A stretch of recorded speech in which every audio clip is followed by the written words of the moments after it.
Шон Белл, віце-маршал королівських ВПС Великої Британії у відставці та військовий аналітик Sky News. Вітаю в нашій програмі, Шоне. Дуже приємно бути з вами, Даніелю. Північнокорейські спецназівці просуваються ближче до кордону з Україною, повідомляють у Пентагоні. Тим часом Північна Корея запустила ще одну міжконтинентальну балістичну ракету. Чи наближається світ до глобального конфлікту, як ніколи раніше?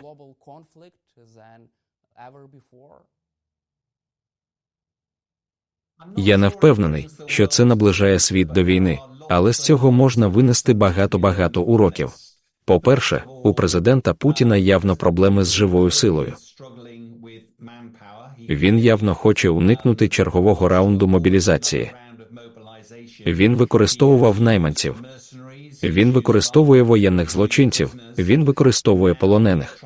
І тепер він намагається залучити до бойових дій північнокорейців. Це все свідчить про те, що зараз все йде не так, як хочуть росіяни. Є одна важлива річ щодо цього спецназу і можливих повідомлень про 12 тисяч північнокорейських бійців. У них немає бойового досвіду. У них буде серйозна мовна проблема. Вже є повідомлення про те, що російські солдати не знають, що з ними робити. І велика небезпека в тому, що їх просто використовують як гарматне м'ясо, що вони жертвують своїм життям. Я думаю, що більше турбує те, чи їх добровільно, чи примусово туди відправили. А в Північній Кореї повідомляють, що їхні сім'ї збирають разом в одному місці, щоб мати гарантію, що вони повернуться додому або помруть. Іншими словами, щоб вони не намагалися втекти і шукати притулок, перебуваючи за межами Північної Кореї. Тому це досить складна ситуація, я вважаю. Також буде цікаво, чи використовуються вони на передовій в Україні, чи наразі повідомляють, що вони зосереджені на витісненні українських сил з Росії, з Курської області. З чим можуть зіткнутися північнокорейські війська в Україні? Власне, ви, мабуть, краще за мене можете відповісти на це запитання. Я думаю, що з військової точки зору Заходу Росія просто веде жорстку війну на виснаження. Цілком легко вони готові втратити тисячі і тисячі солдатів. Звіти свідчать про тисячі жертв щодня, але вони не зупиняються. Проблема з таким підходом Росії полягає в тому, що вони потребують багато солдатів, і ще 12 тисяч солдатів з Північної Кореї якраз і допомагають цьому. І тому я підозрюю, що вони, ймовірно, зустрінуть свою смерть на полі бою в Україні. Я думаю, що більше занепокоєння викликає те, що ви говорили про наслідки для глобальної безпеки, адже Північна Корея була ізольованою міжнародною спільнотою. Санкції заважають їй процвітати. Але, звичайно, Росії відчайдушно потрібні боєприпаси та люди, а Північній Кореї відчайдушно потрібні гроші та технології, і схоже, що Росія платить великі гроші та надає технології Північній Кореї. Це підтримує Північну Корею. Це може ще більше ускладнити і зробити життя більш нестабільним для міжнародної спільноти. Як ви можете оцінити якість тих північнокорейських військ, які розгорнуті в Росії та Україні? Що ви думаєте про їхню боєготовність? Власне, це чудове питання. Одна з проблем полягає в тому, що Північна Корея не мала бойового досвіду, і ми можемо лише здогадуватися, яку військову підготовку вони отримують. Але найбільшою проблемою, звичайно, є комунікація. Мій власний досвід багатьох десятиліть конфлікту свідчить, що для солдатів вся справа в моральному дусі. Мова йде не тільки про носіння зброї, це також ваша мотивація до боротьби. І якщо ви не розумієте наказів, які вам дають, якщо ви там проти свого бажання, то у вас не буде хорошої мотивації до боротьби. Північна Корея не має мотивації підтримувати Росію. Єдина мотивація – це політичне керівництво, а дуже складно віддати наказ комусь до смерті служити в іншій країні. Тому не зовсім зрозуміло, як це буде працювати. Якщо це просто для того, щоб кинути більше тіл в українські кулемети, то вони не прослужать дуже довго. Але на даний момент, у війні на виснаження, цифри щось означають, і додаткові 12 тисяч солдатів будуть трохи більшим головним болем для українських сил. З вашої точки зору, скільки солдатів потрібно Росії, щоб кардинально змінити хід цієї війни? Я маю на увазі з Північної Кореї. І чи відчуваєте ви, що Кім Чен Ін готовий виділити ще більше гарматного м'яса на військові зусилля Росії? Я думаю, що це питання складається з двох частин. У мене досі є багато контактів у військових організаціях та наукових колах, і майже всі вони вважають, що ні Україна, ні Росія не мають достатніх ресурсів для здійснення будь-якої форми прориву. Тож це трохи схоже на діри в дамбі. Їх може бути багато, але чи впаде дамба? Чи зруйнується українська оборонна лінія? І відповідь, схоже, негативна. Що б це змінило з російської точки зору? Що їм потрібно буде зробити? Зараз одна з речей, яку їм потрібно зробити, це набагато більше солдатів, але самі по собі солдати не вирішать проблему. І їм також потрібно набагато більше танків. Росіяни, за всіма оцінками, втратили понад 3000 своїх найсучасніших бойових танків. У них є резерви, але це старі танки часів Другої світової війни, які все ще їздять по полю бою, але насправді не забезпечують особливого захисту і не дуже ефективні при стрільбі. Отже, сучасна війна – це не лише солдати на місцях. Тому Північна Корея, якщо вона не почне надавати інші види озброєнь, такі як танки і ракети, я думаю, дуже малоймовірно, що Північна Корея значно вплине на ситуацію. Але Північна Корея, безсумнівно, хоче допомагати Росії, щоб в обмін отримати допомогу для своїх власних програм, не в останню чергу, ядерних програм та програм балістичних ракет. Крім того, ми бачили кілька цікавих репортажів від South China Morning Post. Група з майже 200 північнокорейських перебіжчиків, які проживають у Південній Кореї, наполягає на розгортанні в Україні, щоб розпочати кампанію психологічної війни проти своїх колишніх колег у північнокорейській армії. Що це означає? Біда в цих історіях, я ніколи не хочу їх коментувати, тому що, Даніелю, ми не дуже багато знаємо про них. Зараз ми живемо у світі, де соціальні мережі переповнені історіями, небагато з яких часто є правдою.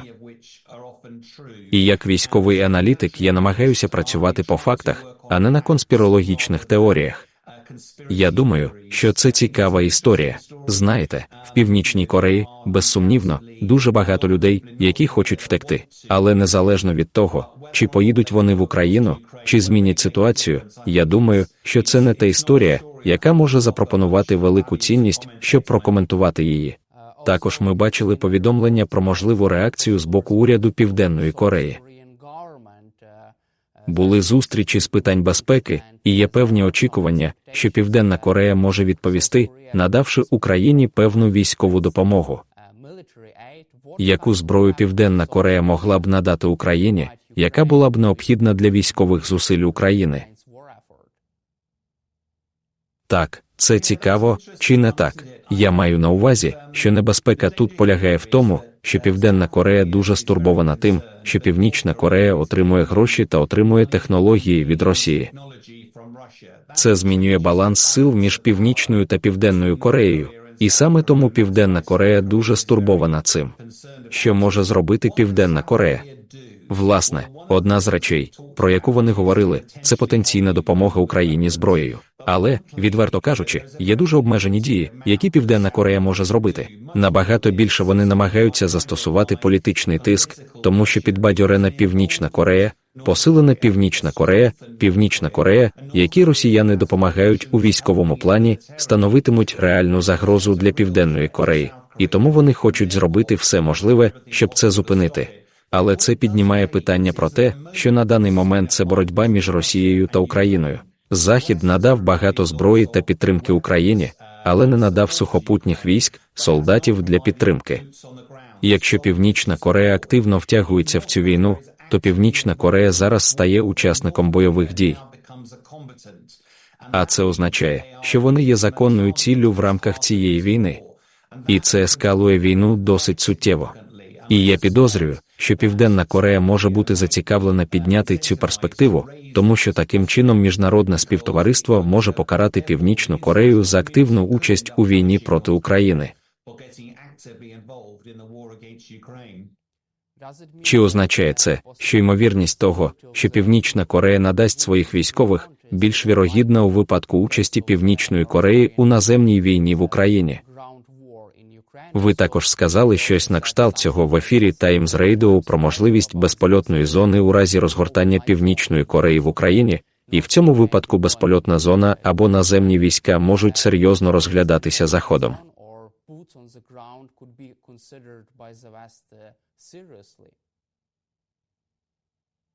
Одна з причин, чому я постійно дивлюся на те, що буде далі, полягає в тому, що якщо озирнутися назад на майже 1000 днів зараз, коли Росія вперше вторглася, Україна не є членом НАТО. Тому Захід не хотів вплутуватися в прямий конфлікт з Росією. Але за останні 2,5 роки Захід надав протитанкову зброю. Потім надав танки. Тоді він надавав ракети великої дальності. Потім він почав надавати винищувачі F-16. І поступово Захід набрався сміливості надавати дедалі більше підтримки Україні, але поки що суть не в тому, щоб надавати наземні війська. Зараз я не впевнений, що західні військові на полі бою будуть бажані для НАТО, але і кілька європейських країн, зокрема Франція, які ніколи нічого не викреслювали. І тому, наближаючись до моменту, коли Захід розглядатиме можливість надати сухопутні війська, я думаю, ми вже доволі близькі до нього. Я не думаю, що ми вже там. Але одна ідея про безпольотну зону, коли у нас немає часу говорити про всі перспективи безпольотної зони, але перш за все, якщо Захід її веде, у Росії не буде шансів. Вони боролися за збереження панування в повітрі над Україною проти того, проти чого, знаєте, Україна хоробро боролася, але у неї не так багато сучасних винищувачів, радарів чи ракет для боротьби з росіянами, як є у Заходу. Проблема, звичайно, полягає в тому, що для того, щоб запровадити цю безпольотну зону, Заходу доведеться націлитися на радари та ракетні системи на російській землі, і це продовжить війну. Тепер, якщо у вас буде безпольотна зона, яка просто простягається на західну половину України, іншими словами, не буде жодних натяків на необхідність виводити радари чи ракетні системи з Росії, це може бути ще одним кроком вперед і може бути ще одним способом допомогти Україні. Я не стверджую, що ми вже вирішили, але раптом ці розмови стали набагато актуальнішими і починають набирати певної популярності, безумовно, навколо деяких елементів західної спільноти. Чи означає це, що безпольотна зона над Україною може допомогти Україні здобути перемогу у війні проти Росії? Адже ви щойно сказали, що Росія не зможе зберегти перевагу в повітрі в Україні у випадку безпольотної зони Заходу.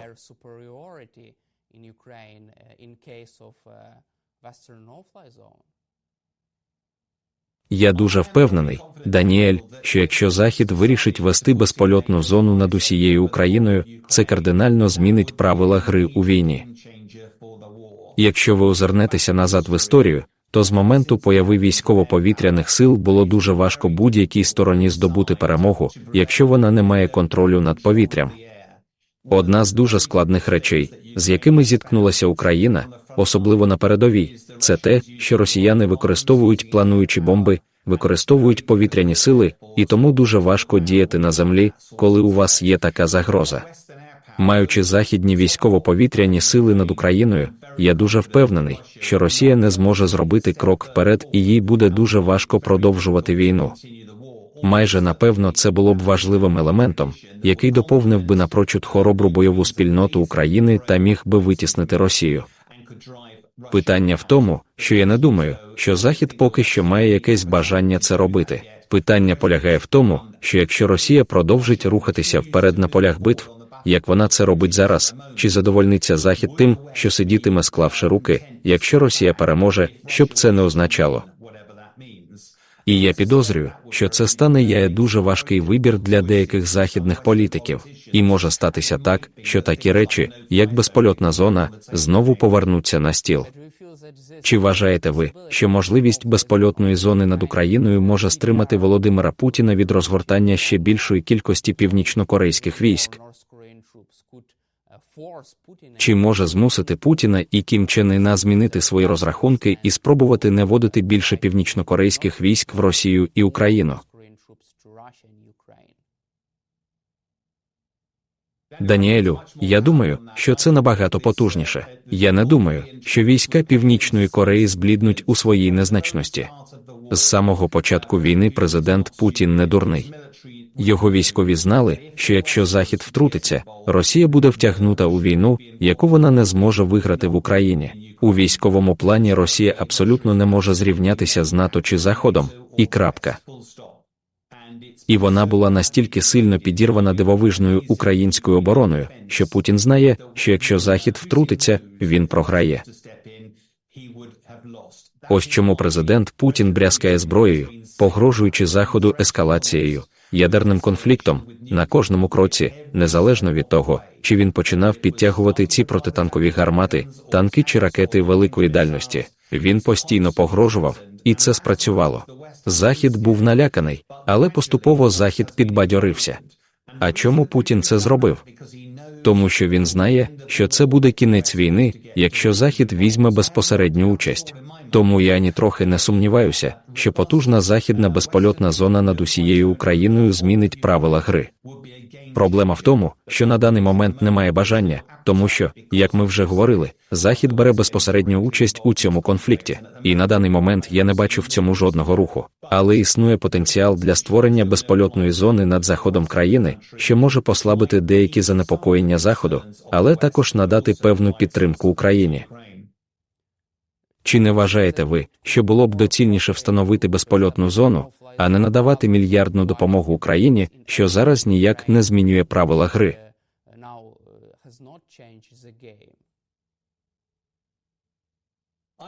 Погоджуюся, але це не моє рішення, Даніеле. Західні лідери, як ви, напевно, добре знаєте, одна з причин, чому я погодився дати ці інтерв'ю, одна з причин, чому я поїхав в Україну, полягала в тому, що я не очікую, що Україна буде задоволена рішеннями Заходу, але я вам намагаюся пояснити, чому Захід йде тим шляхом, яким він йде, а Захід при владі не хоче в підсумку спровокувати світову війну з Росією. Якби я був в Україні і був на вашому місці, я б розглядав усі можливі способи, щоб довести цю війну до кінця та перемогти Путіна, і це спосіб зробити це. Але на даний момент перспективи надати сухопутні війська – це ескалація цього конфлікту за межі України, і вони мають значні наслідки для Заходу і НАТО. І на даний момент нашим керівникам незручно це робити. Іронія, звичайно, полягає в тому, що тепер, коли Путін вийшов на зв'язок і сказав «Окей», він забирав ракети та боєприпаси з Ірану та Північної Кореї, тепер він забирає бойовиків з Північної Кореї, тоді він не міг розвернутися на Захід і погрожувати ескалацією, тому що він почав використовувати бойовиків. Тому я думаю, що це цікава розмова на Заході.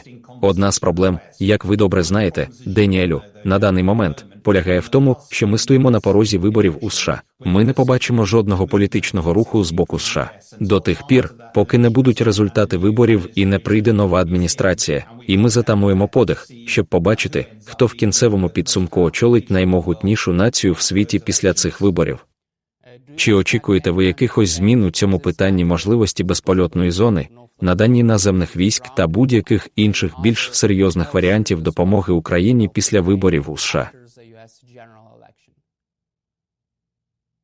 Знову ж таки, я думаю, що небезпека полягає в тому, що я починаю говорити так чи ні на такі запитання. І небезпека в тому, що справа в тенденціях. Вибачте, Даніеле, але у мене сиве волосся, я на кілька років старший. Це не про так чи ні, чорне чи біле. Йдеться про те, де тенденція. І я думаю, що тенденція така, що на Заході значною мірою закінчилася військова техніка для забезпечення України. Тому небезпека полягає в тому, що ми в кінцевому підсумку забезпечуємо артилерійськими снарядами та кулями. Це втягує Україну у війну на виснаження, що не є тим шляхом, яким Україна повинна вести цю війну, якщо вона хоче перемогти. Захід знає, що його можна залучити до перемоги, але це несе величезний ризик. І це стає розрахунком того, чи готовий Захід, чи ні. Що станеться, якщо президент Путін оголосить про успіх, а Захід зробить менше, ніж міг би, щоб зупинити його? підбадьорений Путін може тоді вирішити, що хоче йти далі. Який меседж це посилає президенту Китаю Сі Цзіньпіну? Який сигнал це надсилає Ірану та іншим країнам, які вважають, що застосування сили насправді може принести користь? Я думаю, що є багато питань, але нова адміністрація в Америці на даний момент зосереджена лише на виборах.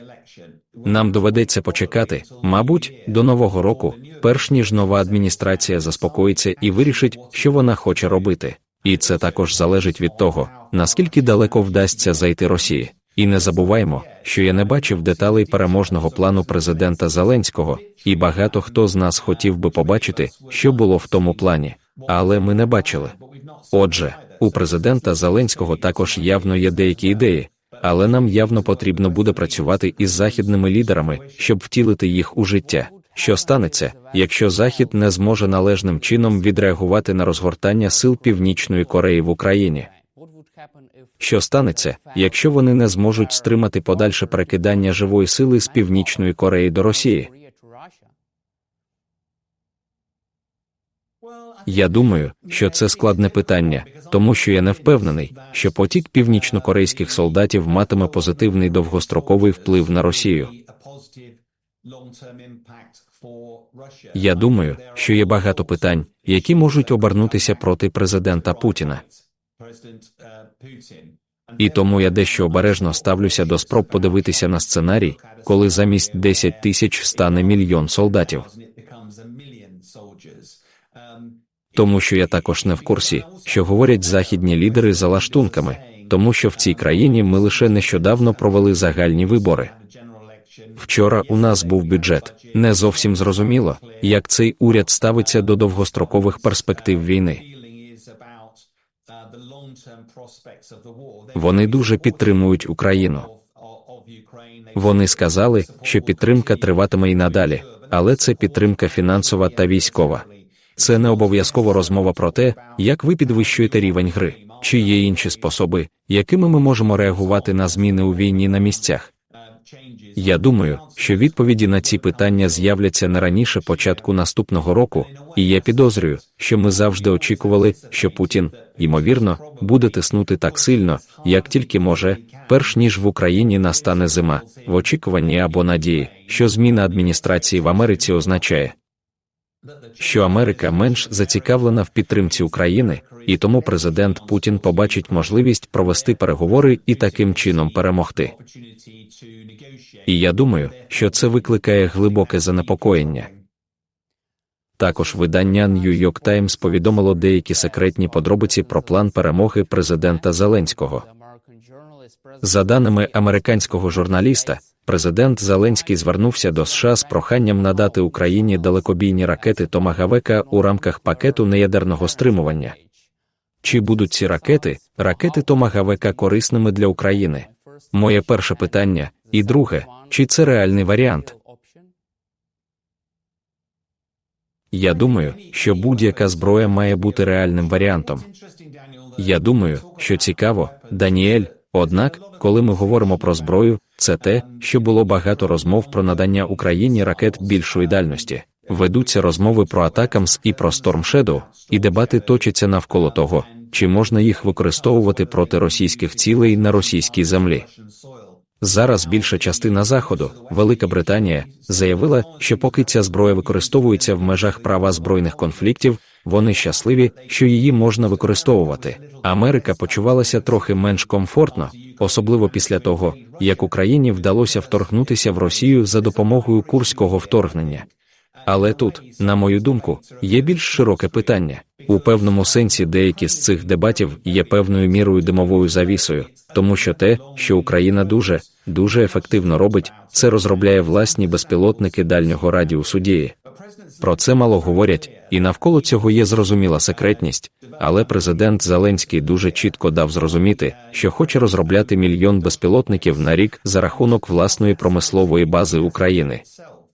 І хоча це звучить так, ніби Україна має зробити це сама, я впевнений, що Захід вже надає багато елементів цих безпілотників дальнього радіусу дії, двигуни, крила, датчики та самі боєприпаси. Тому Україна дуже швидко з'єднує ці речі докупи, випробовуючи їх. А події останніх кількох тижнів і місяців продемонстрували, що Україна стала напрочуд ефективною у завданні далекобійних ударів із застосуванням власної зброї. Тому, хоча я не сумніваюся, що отримання додаткової зброї від Заходу було б цінним, давайте не забувати, що Україна також робить дивовижну роботу з винаходу власних можливостей за підтримки Заходу. Президент Зеленський впевнений, що Україна має бути членом НАТО або має отримати власний ядерний засіб для стримування будь-якого виду майбутньої атаки з боку Росії. Чи має він рацію? Коли війна закінчиться, дискусія постане перед тим, як забезпечити безпеку України.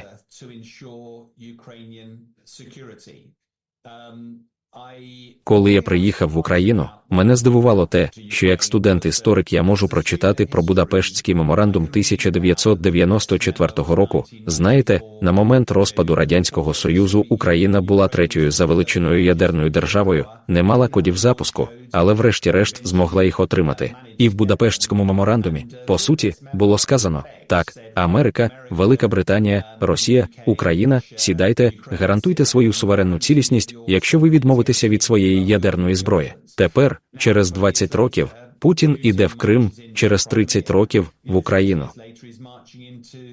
І я думаю, що є деякі цікаві питання, які виникають. Багато українців, з якими я зустрічався, були дуже вдячні Заходу за підтримку, яку вони надають у цій війні, але також були дещо розлючені тим, що Будапештський меморандум не був підкріплений. Де була та гарантія безпеки? Де Захід втрутився, щоб забезпечити цю безпеку? І я думаю, моя думка полягає в тому, що все це дуже добре мати підписаний аркуш паперу, але як ви забезпечуєте свою суверенну цілісність, свою територіальну цілісність, коли цілком очевидно, що Росія витратила 300 років на ведення війни проти України, вона не збирається зупинятися лише тому, що західний політик змушує їх підписати папірець. Зараз НАТО є одним зі способів зробити це. Є багато інших способів це зробити, двосторонні чи тристоронні оборонні угоди. Я думаю, що питання НАТО полягає не лише в тому, щоб прийти і приєднатися до НАТО.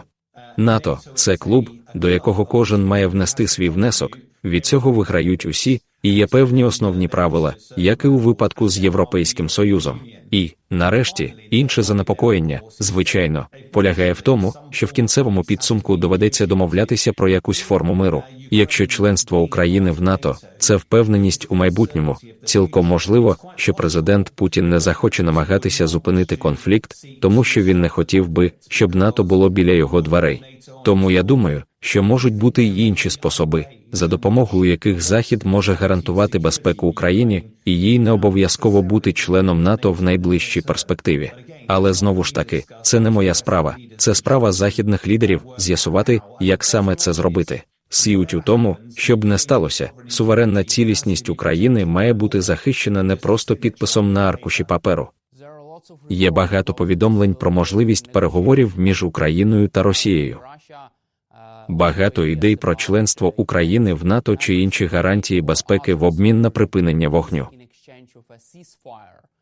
У випадку з Росією видання Financial Times повідомило про план Дональда Трампа покласти край війні в Україні шляхом заморожування конфлікту, створення демілітаризованої зони і просто заморожування там усіх бойових дій. Що ви думаєте про ці плани і чи бачите ви якийсь чудовий варіант сценарію ендшпілю для України, який може складатися з переговорів, якогось врегулювання, що закінчується членством у НАТО, припиненням вогню тощо?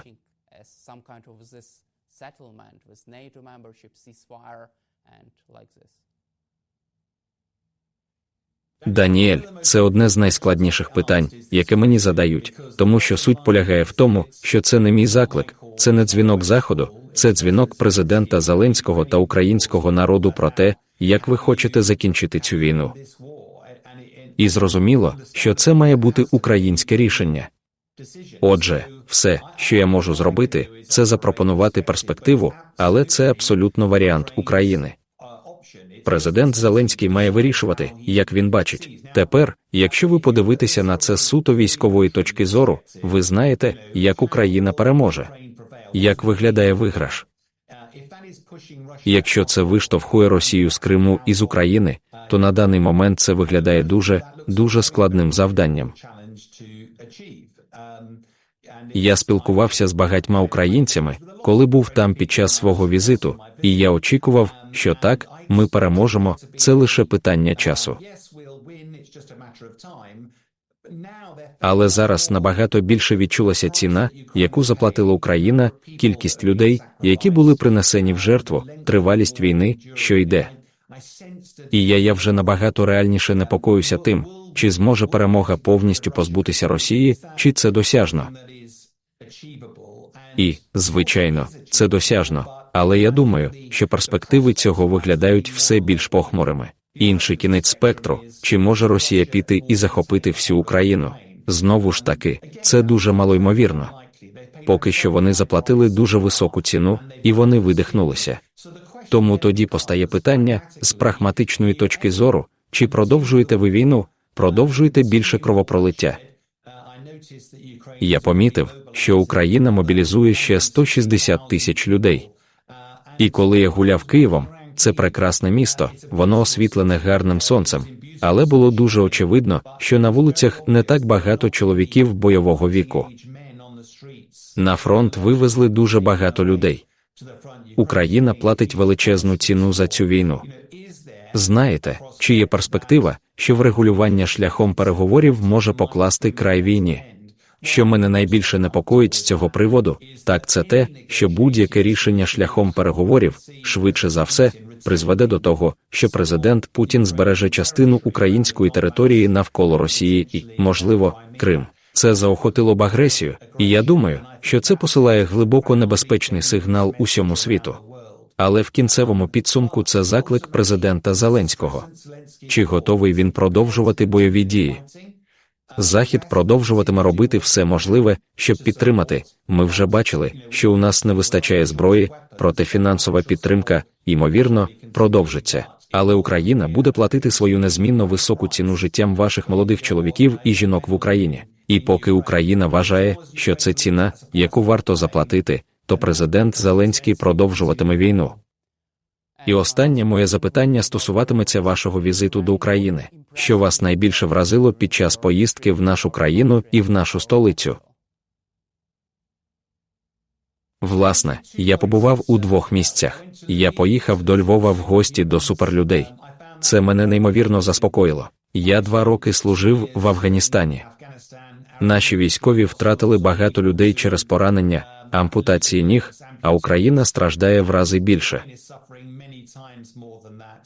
Я розмовляв з деякими з ваших поранених військовослужбовців, для яких я зібрав 10 тисяч фунтів стерлінгів. Перед тим, як вийти з цієї приємної зустрічі з солдатами, я обійняв їх. І я зараз роблю інші речі, щоб підтримувати їх у довгостроковій перспективі. Друга частина мого візиту полягала в тому, щоб приїхати до Києва. І я думаю, що багато хто у цій країні, у Великій Британії, вважав, що Київ буде таким, яким був Лондон під час Бліцу. Власне, я вийшов на прогулянку. Це був прекрасний сонячний день, мій перший день там, світило сонце, натовп проходив, і це було просто прекрасне місто. Але є 3 речі, одна з яких не так багато чоловіків бойового віку. Друге, на Майдані Незалежності російські танки, згорілі уламки були лише нагадуванням. Але найщемливіше, що залишило незгладимий слід в моїй голові, це те, що я побував на полях битв у Франції і побачив тамтешні кладовища. І це неймовірно зворушливо бачити, як стільки солдатів поховано в кутку Майдану, де у вас були прапори, українські прапори, зібрані разом у дуже тісному місці, що розвиваються вітром, і кожен з них з ім'ям загиблого солдата.